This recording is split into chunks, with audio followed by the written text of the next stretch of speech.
Welcome back to SWS, the Macbeth course. Now, as far as Macbeth Act 1 is concerned, this is the concluding scene. And this, to my mind, is the most important scene as far as Macbeth is concerned in Act 1. In Act 1, scene 7 is the most important because it involves the two most important characters of the play, Macbeth and his wife, Lady Macbeth. We'll do this in two parts. So in this first explanation video, we are seeing that this is once again inside Macbeth's castle. Okay, there are various servants who enter, and then Macbeth enters, and he's inside the castle alone while King Duncan and others are having their dinner. Okay, so hot boys and obeys, I mean, these words which are used. This is a musical instrument which is made of wood, which you play by blowing through it. So the scene starts with the soliloquy by Macbeth, which gives an insight into his thought process. What is going on in his mind is what we come to know through this particular scene. If it were done when it is done, then it were done quickly. So what he's saying is that if this work, that is the work of killing Duncan, were to be finished when it is done, then it would be best to get over with it quickly. Ki jaldi se khatam ho jaye. So if it gets done as soon as possible, it's always better that way. Okay, so the irony is that, the irony in these lines, if you get these lines and if you are asked to point out the irony of these lines, the irony is that even when the deed is done, that is when they kill Duncan, Act 2, Scene 2, when the king is done and they think that the deed is done, everything's done, we are all very happy. The irony is that no, the troubles only begin at that point in time. They think everything is fine, but no, that is the mistake they are making. That is the wrong impression the Macbeths are under, that everything is fine. No, so this line is pretty ironic because the Macbeths face the consequences for what they have done now, what they will be doing inside the castle in Act 2, Scene 2. Now, he says, if the assassination, and please note this word assassination, could trammel up the consequence and catch with his his success. Okay, but this blow might be the be all and the end all here. Okay, so what he is saying is that if the assassination of the king, of Duncan, could trammel up the consequence, could catch like in a net, like in a net you catch, trammel means to catch like in a net, catching all the consequence of the act, okay, all the consequence of the act, and catch success by Duncan's death. As a result of Duncan's death, catch all the success which would come, means to surcease, means to end, to cease. Cease word you would know, right? There is one famous fire extinguisher, called cease fire. और वैसे भी cease fire का मतलब क्या होता है? That is stopping of hostilities, pressing the pause button, right? So the word cease is there. So he's saying out here that if the assassination of the king could catch like in a net, catching all the consequences of the act and catch the success by Duncan's demise, then the act of the murder, would be the be all and the end all of the whole affair. Then all this time I would do it and risk the afterlife, right? So basically what he's talking about, his thoughts about the assassination, what is his position vis-a-vis the possibility of him killing King Duncan inside his castle. Okay, so that's what he's talking about out here. Now the interesting part, why I said that mark this word assassination. Now the word assassination was actually first used in the year 1600 in a pamphlet, but in terms of popular usage, it was then used by Shakespeare in this play in 1606 in Macbeth, and till today it is used. Okay, so this bank and shoal of time. This bank and shoal of time, what does it mean? It means that Shakespeare is referring to lifetime as some kind of a sandbank which would be covered by a sea of eternity. So it's talking in a very philosophical kind of a sense. So it will sound very vague because it's not like every word has a specific meaning or usse ek particular meaning convey ho raha hai. But this particular these lines are definitely very important because as I said, they contain a lot of irony. Okay, jump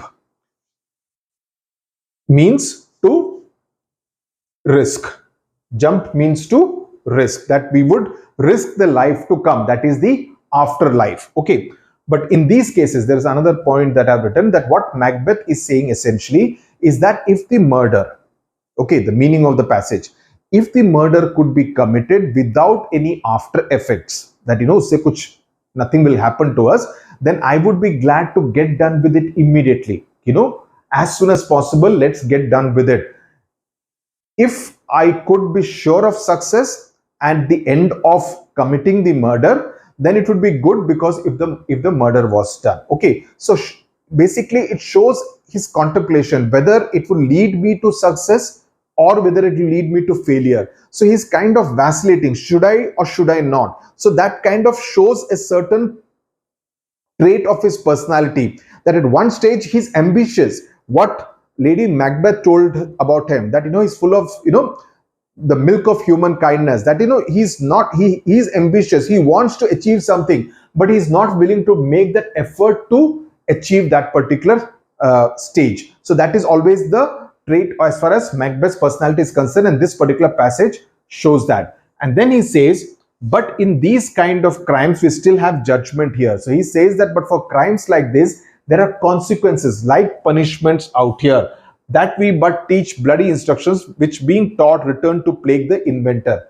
What he is saying out here is that we teach other people to commit violence by committing violent acts ourselves, and the violence of our students will come to torment us as teachers, right? Inventor means teachers, that we teach others कि मैं तुमको बताता हूं, go and cheat in the examination, and then you do the cheating, you do the bad practice, and then it comes to haunt us as the teachers, who are the ones who taught them to cheat. So that's why very important to always teach everyone to do the right thing in life. Very important, always. And this is something of a life philosophy. Always do the right thing in life, always better. So that there are two things which I always believe. When you look into the mirror, you should be able to look at yourself in the mirror. If you have a guilt conscience, you will not be able to look at yourself in the mirror. Always have a clean conscience, so that you can have a peaceful night's sleep, right? That's very important. This is apart from whatever we are learning in Macbeth, my own life philosophy. Okay, now then he says, justice being equal for everyone, right? This even-handed justice, even-handed means equal for everyone. Justice for poor person is the same as the justice for the rich man, right? This even-handed justice commends the ingredients of our poison chalice to our own lips. So he says, justice being equal to everyone forces, commends means forces us to drink from the same cup. The ingredient means being the poisoned chalice, that jusme jo bhi drink hai, that is poisoned, and gave to others. Chalice means cup, the poisoned cup. So he says the justice being equal for everyone forces us to drink from the same cup that we poisoned and gave to others. That we poisoned, justice ensure that what others drink is the same as we also get to drink, so we also get poisoned in the bargain. So he has made the talking about the student and the teacher, and now he's talking about the poison and the justice part, that we would also get punished if we do something wrong. If we have tried to poison others, we would also get poisoned in the bargain. Okay, so what does it essentially show? It shows that Macbeth believes that he will always get punishment in our own life. In this particular life itself, uska hisab kitab dena padega. You will have to pay for your sins in this particular life itself.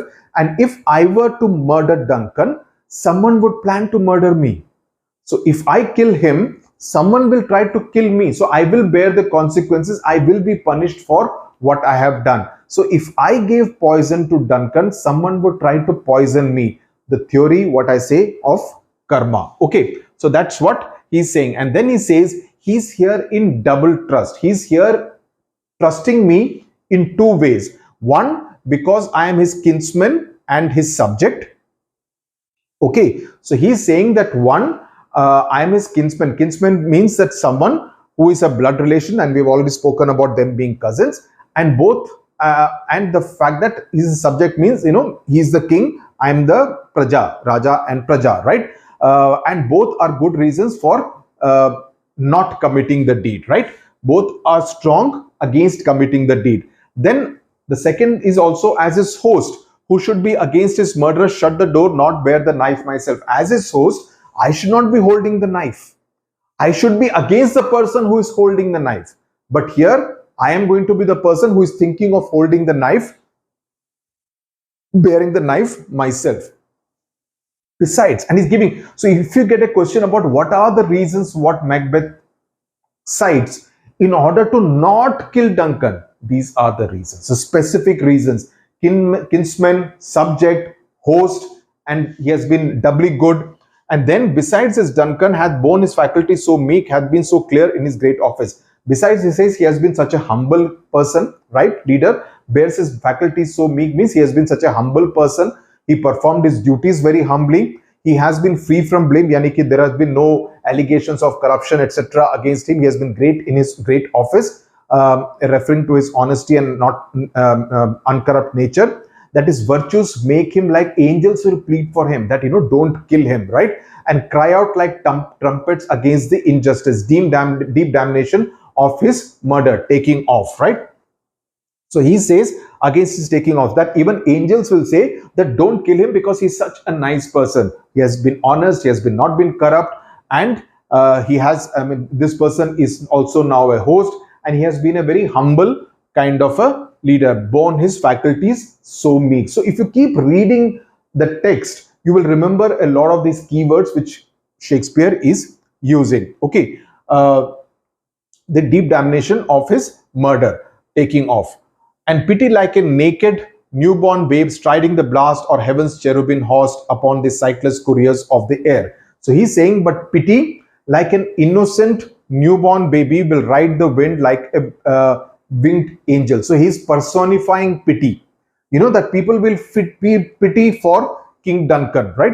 Or heaven's cherubim, one of the highest orders of angels. Angels ke bhi different orders hote hain. Cherubims are considered to be the highest order of angels. And cherubims, what they will do, heaven's cherubims, they will ride on invisible horses, sightless couriers of the air. The invisible horses through the air, and will spread the news of the horrible deed everywhere. They will go and tell everyone that Macbeth has killed King Duncan, right? To every person's eye, so that people will shed a flood of tears, and these tears will drown the wind like a heavy downpour of rain, right? They will drown the wind. I have no spur to prick the sides of my intent, but only vaulting ambition. That ambition is something which I have, which overleaps itself and falls on the other. So he says that I cannot bring myself to act. Main nahi kar sakta, that I have to do this foul deed. I have no spur. Spur is basically a piece of metal used by riders on the boot to make the horse go faster. They kick the sides of the horse to make it gallop faster, right? So that's a piece of metal. So basically to say that, to make it happen quickly, that I have no spur to make it happen quickly, as my only desire is huge ambition. That even Lady Macbeth said that you are an ambitious person, that he is ambitious, Macbeth is ambitious, but whether he has the fire in his belly to do what it takes in order to achieve that ambition, which overleaps itself and falls on the other side. So what this ambition is doing, it's overleaping, and dhang karke it's falling on the other side. So vaulting ambition, he's comparing himself to a rider who leaps a bit too quickly, right, and goes and falls on the other side. So at that point in time is when Lady Macbeth enters. So we will pause explanation video number 1 out here. In explanation video number 2, we will finish off the rest of the Act 1, Scene 7, which, as I said, is important because of the dialogue which will now take place between Macbeth and Lady Macbeth. So see you now in explanation video number 2 of Act 1, Scene 7. I hope this particular passage, which gives you an insight into Macbeth's mind, is clear. Thank you very much.